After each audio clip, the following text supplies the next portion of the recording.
ለተጎዳችበት ነገር ይቅርታ የምጠይቅ ሰው አይነት ሴት ነች እና በዚህ ነገሯ ልቤንም የሚያሸንፈው ያ ነው እና ምንም ነገር እንደማትል ተስፋ አደርጋለሁ። ማለት ስሜታዊ ሆነች አንዳንዴ ሌላ ነገር ታደርጋለች እንጂ ሩታ በጣም ይቅርታ ልብ ያላት ማለት በቃ ብዙ ነገር የምታስተምር ሰው ነች እና ለሌላ ሰው ብቻ እንደማትለኝ ተስፋ አደርጋለሁ።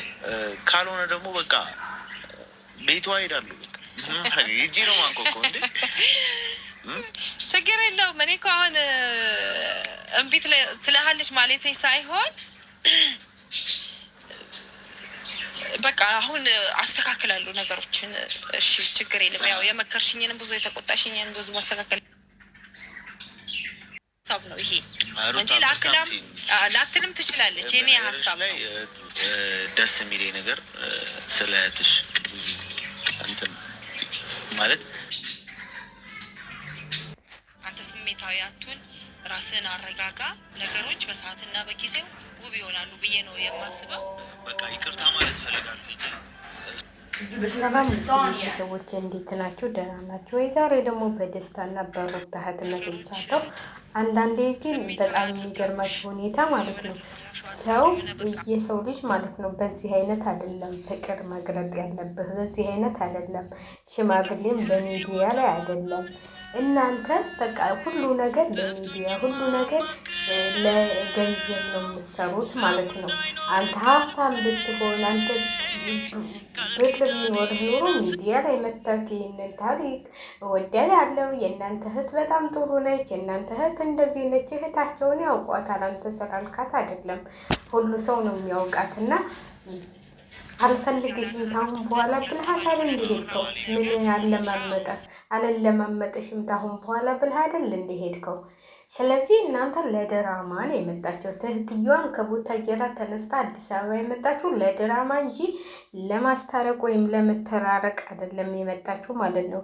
ለድራማ ለቻናሏን ለማሳደግ ያችኛዋ በሩታ ሸቅራ አደገች፣ ይችም ያው በዛው። እኔ በጣም ትገርሙኛላችሁ። የሚያስታልቅ ሰው የምንትን የሚል ሰው እንደዚህ አይደለም።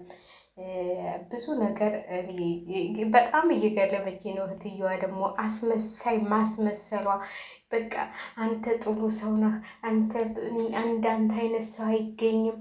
የታየሽው ተው፣ ውስጡን ሳታው በፊት እንደዚህ ብላችሁ አብርሃም ጥሩ ነው ስትሉ ነበር። አሁን የታያችሁት ጥሩነቱን እኮ በላይ የቤት ምን ነበር የሚባለው የውስጥ ቀጋ የውጭ አልጋ ይባላል። እና በውስጡ ማንም ሰው ከፍቶ አላየውም። የሰው ልጅ ውስጡን የላዩን ጠባይ አይደለም የውስጡን ጠባይ ነው ማወቅ ያለባቸው። እናንተ አሁን እንደዚህ መቅረስረሱን ነው የምታዩት። እንደዚህ አይነት ደግሞ ተቀራራሽ ወንድ ማለት ነው ለሚስት አይሆንም። በጣም መጥፎ ቅናተኛ ነው የሚሆነው እንደዚህ አይነት ወንድ ማለት ነው። አሁን እዚህ ጋር እንደዚህ እንትን ብሎ እኔ እኮ እሺ እንኳን ብለው ተልቢሉ ኑሮ እስተልይሽ እኮ ተቀብለሽ ነው፣ እኔ እኮ እንደዚህ ተለማምጬሽ እንደዚህ አድርጌሽ ነው ምናምን ሊል ነው ማለት ነው።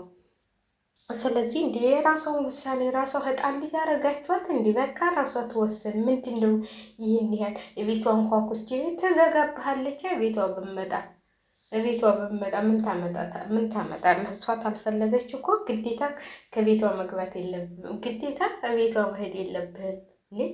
ምነው ቤቷ አልክ? ዘዘው ሆቴል ቁጭ በል እና በጣም ትገርም እህትየዋ። ግን እኔ እንጃ እህቱን እንደዛ በቃ አይ እንግዲህ የእሷን ውሳኔ ነው የምንትለምለው። እኔ እንትለላታለሁ፣ እኔ እንደዚህ አረጋታለሁ፣ እኔ እንደዚህ አረጊያታለሁ፣ እኔ እንደዚህ ብያታለሁ፣ እንደዚህ ብላኛለች። ኧረ ዝም በይ። እሷ ሌላ ዓለም ውስጥ ነች። አሁን እናንተን የምታዳምጥበትና የምሰማበት አይደለችም። ሙሉት የሆነ ስራ እየሰራች ነው እሷ። እናቴ ተዋት። የልቧ ሳይደርስ ሩታ አትመለስም። በአሁኑ ቆርጣ ተነስታለች። ማንንም ላሰማ ማለት ነው። ማንንም በቃ ከኤፍሬም ጋር የሆነ ስራ ሊሰሩ ነው። ከኤፍሬም ጋር የሆነ ያቀዷትና እያቀናበሏት ስራለች ማለት ነው። ታያላችሁ ሰሞኑ ምን እንደሚመጣ ምን እንደሚከሰት እናንተ ጠብቁ። ሄርሜላ ጉዷ ምን ጉድ እንደሚወጣባት ትመለከታላችሁ እናንተ። ይህንን ስራ ለመስራት ነው ሄርሜላን አንገቷን ሲያስደፉ እነሱ ቁጭ አይሉም። አሁን አብርሃም እኔ እንትን ብያለሁ እኔ እንዳመጣጣቸው መልሳለሁ ምናምን ይላል። አንተ አሁን ፍቅር አውሎሃል። እውነቱን ያወቅክ ጊዜ ደግሞ ምነው በቀረብኝ ትላለህ። ስለዚህ እናንተ ተዋት። ሩታ የሆነ ሀሳቧን ታሟራብን ለሀሳቧ ታሟራብን። ተዋት ተዋት ተዋት ተዋት ተዋት ተዋት። እውነቴን ነው የምላችሁ። ቪዲዮ እንኳን ሲሰራ በቃ ስለሚጮሁ ስለሚነዛነሱ በቃ ቀን ካልሆነ ማታ አይመቸኝም። እንዲህ ጠሩኛል የምለው ልጆቹ ማለት ነው። ስለዚህ እየተቀመጨ ሻወር ቤት ምንም ማድረግ አይቻልም። ምንም ማድረግ አይቻልም። አሁን እንደዚህ ተሰሩና ምስላችሁ እግዚአብሔር ይመስገን። እንግዲህ በሚቀጥለው ወር ይከፍለኝ ይሆናል። ይታወቃል። ምን ይታወቃል። ብሰራበት ኑሮ ይከፍለኝ ነበር። ግን እኔ ያው በፍትፈታ ስለሆነ ምንም አይቆጥርም ማለት ነው። በራሳቸው ስመቱ ነው የሚቆጥረው። ለማንኛውም አይ ብታውልኝ ሸር ብታረጉልኝ ይቆጥርልኝ ነበር። ከዚህ ከስደት እንጀራ ወጣ ነበር። እግዚአብሔርን ትንሽ ጃንዋሪ ከፍታለ ወደ ሀገር ገብቼ እሰራለሁ። እና ማንኛውም ሰው እዛችን ሩታ ቪዲዮ ከሚሰሩባት ቦታ እየሄድኩኝ ማለት ነው። ምን ችግር አለን? የአዲስ አበባ ነው የምኖረው።